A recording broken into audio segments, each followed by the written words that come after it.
Good morning, welcome YouTube. Today's episode, I may get this out this afternoon on Friday, it might be Saturday, I'm not sure when this is going to get posted, but I have a little announcement to make. So this is my channel. If you guys haven't already, don't forget to click this more button and you've got all my socials, and Discord is free.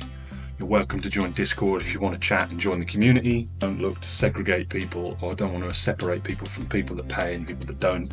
But from time to time, I only learned this last night, and shout out to Mark. There is something called Super Chat when I go live, so shout out to anything but that. He was the first, but Mark was the first to sort of give me a video idea. So nicely, today I've picked Mark in this Super Chat when I went live, literally last night on Thursday.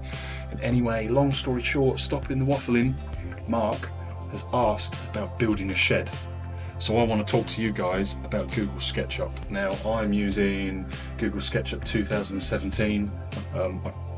Nicely, I don't know whether I should announce this or how to say this, but I found it free online somewhere.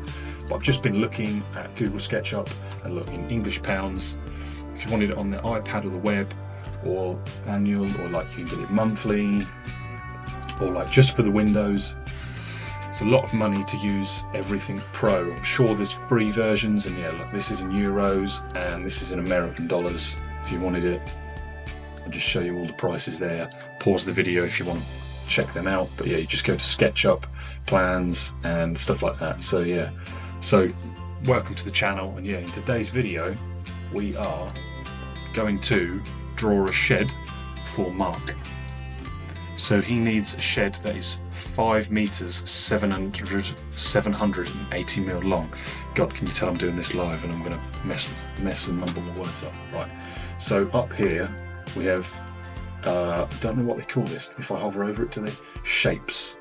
So like, if you come along here and you see this diagonal line, if you look down in the bottom corner over here, it tells you your dimensions. Now you can change that when you open Windows, but I work in millimeters. So if you guys want to work in feet, inches, centimeters, miles, kilometers, you can convert this to anything you want. But because I'm carpentry, joinery, construction, I work in millimeters. So to make life easier, I'll demonstrate this. Right, look, if I was to just draw a line with the mouse to zoom in and out, it's not very refined. You know, if I want to make that, and another one, shift. If I press shift, that highlights that green. That means no matter where I put my mouse, that locks it to the green axis, which is this one along here. And if I pulled up, when it goes blue, if I lock it, it locks it on the blue axis, and the same on the red. So if I've done the red axis and he wants 5, again, you see, look, I can't really do this very well because it's not very refined. So look, I could do that, and then Control Z would go back. So this is what I tend to do. So just start in this corner and I go boom, there's a blank canvas. Now I can quite easily zoom in and out of that. That gives me something to sort of focus on. So I'm not going to give it any sort of positioning as such, but he wants 2835 wide, and they are external measurements. So I'm coming down and I'm looking, you watch, it'll skip. There we go, 2835 by, now it will automatically stay on the last point, I think. I'm not sure if that's automatic or whether that's highlighted. Now I want 5780. So if I come out here to 57 and zoom in, now if I zoom in, this should be a lot more refined. 5780 millimeters. So there we go, and now have that.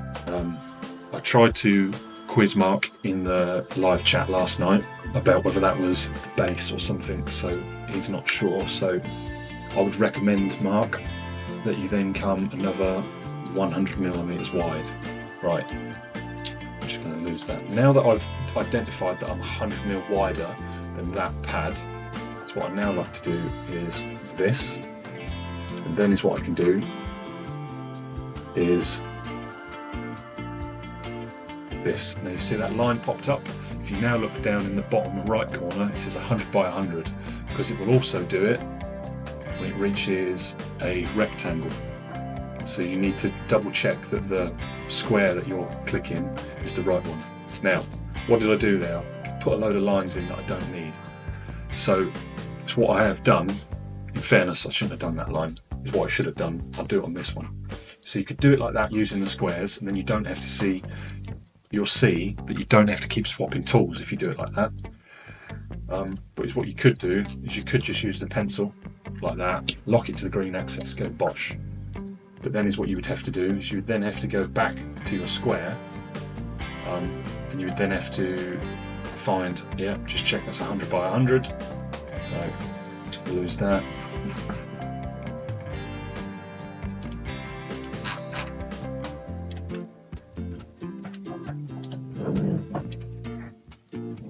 Check that's 100 by 100. So all I'm doing is I'm just drawing loads and loads and loads of 100mm squares, because Google Sketchup will lock to that. So that is just a little tip to how I draw to make things quick. And then you see, look, I can then just zoom in and out, and I can lose all of that. Oh, I've got one there. And then he's laying it on slabs, and I recommended that he needs 300mm all around. So we've got 100 from here to here. So I'm going to come past that. I shouldn't have cast it there, but there, look, we're going to do 300mm like that. Now, here's what I'm going to do, is I'm going to go on the red axis, and I'm going to do that. But look, I like using this square, because you see, then I can come here. 315, why is that 315?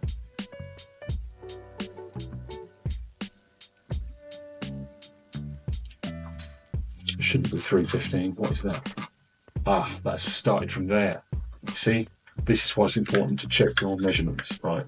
So I'm going to come out here, like so.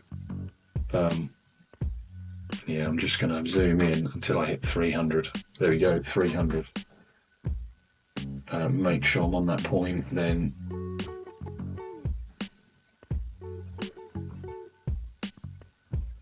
.185. So there we go, 300 by 300.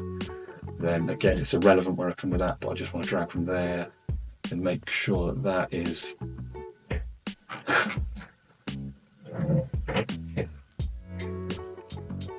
.300 by 300.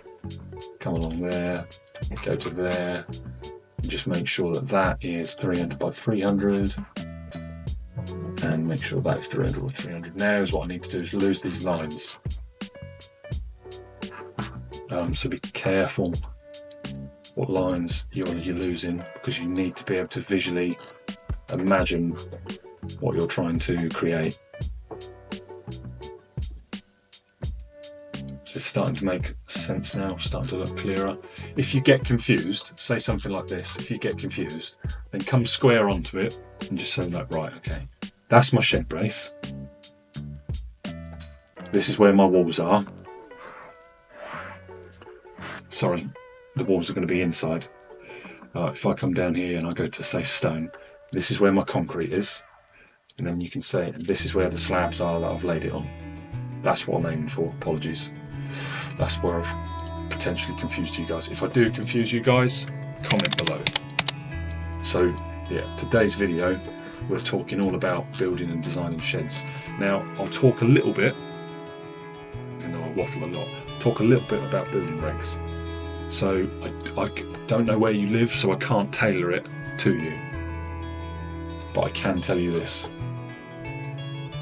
Your area will have different building regs to my area. Right, so there we go. Just down the bottom here, I've lifted all of that 100mm. You want at least 100mm pad. And Mark said that he was going to use scaffold boards. So say scaffold boards are, lock it on the green axis, say they're 38mm thick. So I'll come out there and just down the bottom, it's changed now. I'll do that by that. Now another thing that we can do is I can then go wood, I can then go to say ply, like that. Then I can grab this one, and this is like push and pull. So with this, and I can scroll with my mouse, I can then do this. And another thing that I like to do is on the floor here, is I can lock it on the red axis, drag this out to 38mm. And then is what I can do is I can come flush to that point there, that will drag it to that point there. Or if I come over here and I went to there, it will drag it to that point. Or if I went to there, that would sink it to that point, or that point there would sink it. I'm waffling, let's get on with the video, Charlie. Right, if I then come to there, then I'm going to do the same again. I will come out, lock it on that axis, come out 38mm. Then I'm going to come to that point there, colour. So yeah, and then I'm going to just do the same again here. Using shift, I lock on the red axis, and if I can't quite get the number, then I zoom in some more, lock on the blue axis, go up to that point, and then across there like that, bosh. Then need to do this and drag this out of here, and then see, I don't even need to look at that, and I can do that. Now is what I'm going to do, just to add context. Use this pencil, drop down there, turn around here. Another thing that I like to do, say you're trying to zoom in and out, so like wherever I point my mouse, it will zoom in and out from there, or I can point to that face, it will zoom in and out from there. If I want to get here and I want to get square on and centered around this, I'm using a computer, guys, using my scroll wheel on my mouse, double click, and that centers me, relocates me and centers me. That can go down there. So now I'm starting to define where my scaffold boards start and end, if that makes sense. Oh, hello. So there we go. So look, if this didn't look how it currently looks, basically the slabs underneath are like hardcore. Then Mark's done his shuttering. I will even go as far as this. I'm going to do this. We'll come out another 38mm. We'll play some music and hit a time lapse, and I'll speed through this. But I'm now going to draw all my pegs. And you don't want your pegs really between 600 and a metre at 4 inches deep. I would recommend 4 inches, but you can probably get away with 3. Yeah, you really want to be aiming for, you really want to aim for 4 inches on this concrete pad, but if you can only do 3, that's fair enough. If you can do more, that's brilliant. And for context, you do not have to have hardcore under a concrete pad, but obviously you want to make that pad thicker. If you choose not to have hardcore, for a shed, for context, if it's for anything else, 100% you want concrete, hardcore underneath your pad. So pads need to be on a firm base. So if you've got hard clayey soil, then you should be all right pouring concrete onto it. And regardless, like, it's no excuse, but putting a shed is not like putting a garage or a house onto a pad. You know, if something like a lorry, a tractor, a bus, anything substantial, electric cars, if you're doing your driveway and you want to do a pad, electric cars weigh a lot. Those batteries, you're going to want to do good hardcore. If you're thinking of doing a driveway, I'm waffling, play a time lapse, hit the music, I'm going to draw these pegs in. No more than a metre, and roughly 600 is what you're aiming for, and 400 to be up over the top.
Right guys, so there you go, you've just seen me draw all those pegs out, but it's what I was about to say is Mark mentioned something about a wall as well.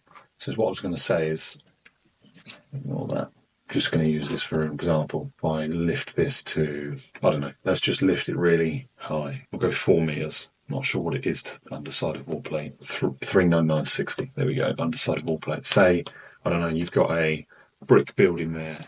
That's your bricks. They're your bricks. Whatever your brickwork is, yeah. Say if you was doing this and this was a patio and you couldn't knock these pegs in, then is what I would suggest is you wedge it. You watch, I bet you I can't do this. But you know what I mean? Does that make sense? It's going to be so hard to do this. Let me just quickly drop the wall down to this height.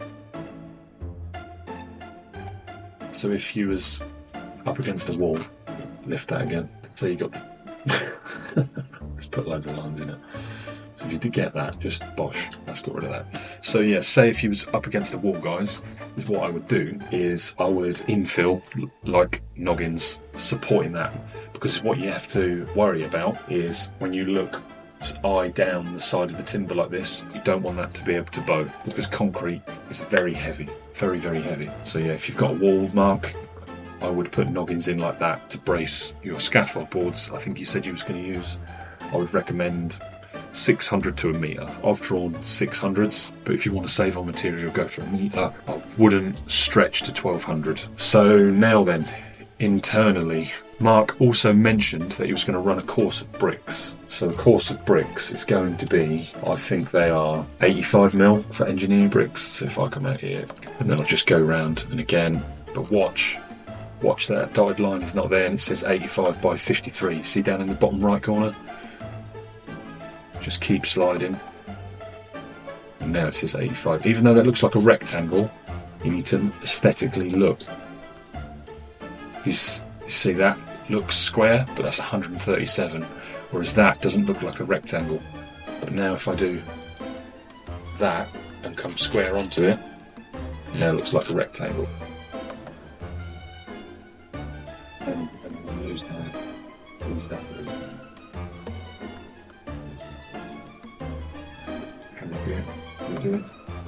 Lose that.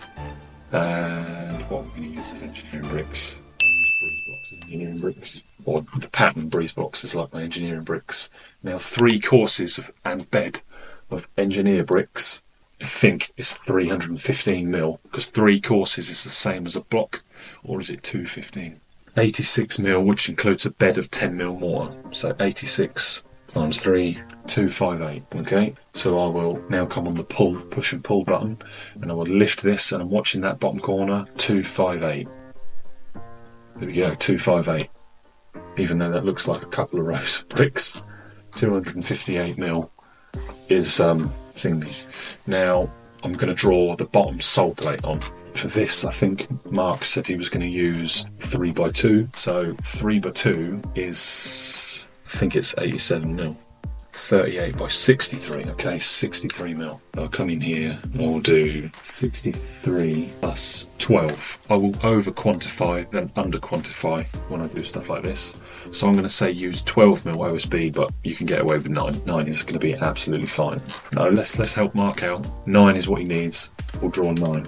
So if I do 9mm, it's a little bit confusing. Lock that on the red axis using shift, and then if I then come over, 63 is there, and again lock that on the red axis. I then want to lift that, and I'm going to change that for wood. I'll go for this, even though it's more this. I will just, yeah, nicely, I'm just going to stick with this for wood. This is like a treated C24 look, or did I say it was? By 38. By 38, everything's by 38. I'm just going to draw that back in there and put that there. I'm going to draw that, put that back in there and put that there. Then I'm also going to get my push and pull tool, and I need to think about this side, so I'm just going to, that's gone back 12mm. There we go, there's 9mm. Here we go, that is 9mm. Now let's go from here to here, and again using shift, I can just pull across and lock that access in. Yeah, that locks into there. I now need to work actually what I'm doing. Come into that corner in the internal, lock on the red axis, and I need to find 63, and I'll zoom in until I'm refined enough, pull out using the scroll wheel on my mouse. So I'm working on a computer, guys. I don't know whether I said that at the start of the video, but yeah, I'm using the desktop computer.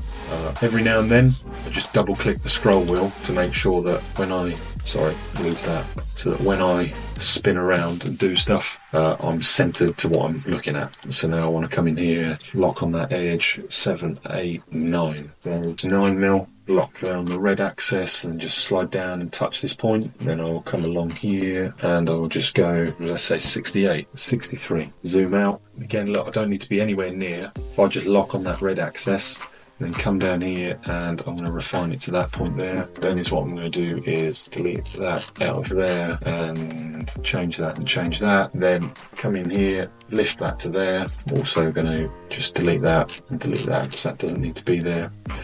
I'm going to change how this end timber looks because we're going to fly through here. If you can't push through a timber, right, so like I want to come along here and go all the way to that point there, is what I do.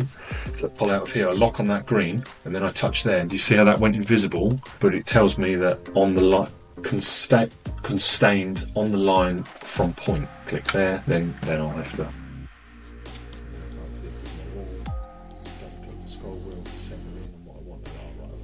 Because that's an internal. Then I can lose that. Now that looks correct, yeah? You see how that now looks correct? So this one, again, we'll lift from there. So yeah, look, now we've got that edge butted up to that edge and this edge butted up to this edge. So let's go back down. Alright, I just need to do this. Join that in there, and I'm going to click on that. But I only need to singly click because my hands are off the mouse. I'm not touching the mouse. And I can zoom out. And then I can click on that, and when I come back, it's on my point. Delete that, stain the end. Then is what I'm going to do is I'm going to join the dots. So I'm going to join that through there. Oh, and I've got that other timber this end here, so I'm going to lose that. I'm going to lose that mark. Now I want to find, and you're using the square box tool. Don't know what you call it, but I want to find 63. Here we go. Come out of there, spin, center, touch that point there, touch that point there, go from that point there. So this time, instead of pushing and pulling, I'm drawing the box. Now, when it comes to this, as soon as I make a box and the box is complete, it automatically fills in all areas on that profile, on that level, on that section, whatever you want to call it. So what you can do is you can right click, you can go erase, or you can go hide. Now, if you do hide, nothing will ever bring that area back. If I go here and draw, or if I go from here and draw, or if I pull from the center and draw, your recent geometry has caused visibility geometry to merge with existing geometry, which is hidden. Okay. So if you do hide, what you need to do is go up here and you need to do, or is it view? View, hidden geometry. And you can see that checkered hatching, unhide. Unhide, and this what you want to do is just go erase, and I'll take that line out the middle. Now as long as you've only erased it, as soon as you draw that section again, it will infill automatically. So yeah, all I'm going to do now is just complete this side, and look, automatically, because I've filled in this side section, it's automatically filled in the top section. So now using paint, I'm just going to colour that in, and now Mark, I would love to communicate with Mark, but he's not in the Discord. So if Discord is free, I showed you at the start of this video how to join Discord. If you wanted to join Discord, you're more than welcome. I cannot guarantee I will respond straight away, but there is a community in there that I'm trying to create, and yeah, guys, if you're already part of this channel and you're part of the community, feel free to help people with answers, and if I think your answer's misleading, I may correct it, but I'm sure you guys have listened to me enough, you know what you're talking about, and if you guys feel confident enough to help each other out in the Discord, please feel free to help each other out in the Discord. So I haven't spoke to Mark about this, but I think is what I would do is if I come up 85mm, or was it 86 on it? It was 86mm. It was one course and a bed of mortar, and I'll do 1 metre. No, I won't. I'll do 840. I'll do 850 to play safe. I will then extend that up there, extend that up through there. Now is what I'm going to do. So you guys, I don't know whether you guys can see that. Can you see that's highlighted blue and that's highlighted blue? Drawn like a H, like a rugby goalpost. So I've highlighted the area that I want to keep, which is the bottom 86mm, and I'm going to push. Let's go on flat with that timber. And I'm going to push again, and it's going to get to there. Look, it's now erased. So I've just pushed it out of the way and erased it. Now what I'm going to do is I'm going to dissect my timber on that mark. And again, look, if I can't go through the timber down, come up find the blue axis, which is vertically, green is like that way, and red is like out in front, or it depends what way your orientation is. So red and green can be push and pull depending on how you're looking, but blue is always up and down. And then just do the same on this other side. So again, come up and then just use this as a reference point. And I know there's already a point below, then all I do is just drag up. Is what I've done is I've cut out for a doorway. And is what I've done is I've not gone to the floor, all the way to the floor. If you wanted to go all the way to the floor, you're welcome, but I've deliberately not gone all the way to the floor so that I could say, I can't really draw it, but I'll highlight it, so that I could lap damp in there. Yeah? If it's a plastic door and not a wooden door, you can do this to help stop damp transfer, bridge damp, but you don't need to do that with a plastic door. You can get away with obviously not, because plastic doesn't rot, whereas a timber door I highly recommend. In fact, you should always put high load damp. Damp are two different things. I would use high load damp for a timber door because it's just like, it's like 2mm, maybe 3mm thick, like bitumen stuff. So high load damp will be more expensive with your build mark, but I would recommend it. Or you can just use like black 1200 gauge polythene from Screwfix, Travis, MKM, Hughes Gray, Ridgeons, Wicks, B&Q, Howdens. I'm sure they all stock it and sell it. So look, we'll cut that out there for a doorway. And now Mark has told me he wants 2.4. Now let me talk about height. Height restrictions vary so much with a timber temporary frame building, and I can't say this would work or that would work. You must and absolutely should seek advice from your local authority, like your local council, because if not, you will find a letter through your door. And I'll be honest with you guys, I had a letter through my door about mine because I didn't contact the local authority, because I'd worked with the local authority when I used to work for a builder. So I spoke to building control, who would come out regularly on a building site, and they said do this, do this, do this, and you'll be fine, which I did. But because I hadn't spoke to them directly about it, they wrote me a letter because someone had seen what was going up in the garden, and yeah, the rest is history. I was fine. The council had been out inspected. I knew what my height limits were, and I knew what the regulations were, and I nicely know how to manipulate the regs. And I'm not going to go out here broadcasting how to manipulate the regs or how to interpret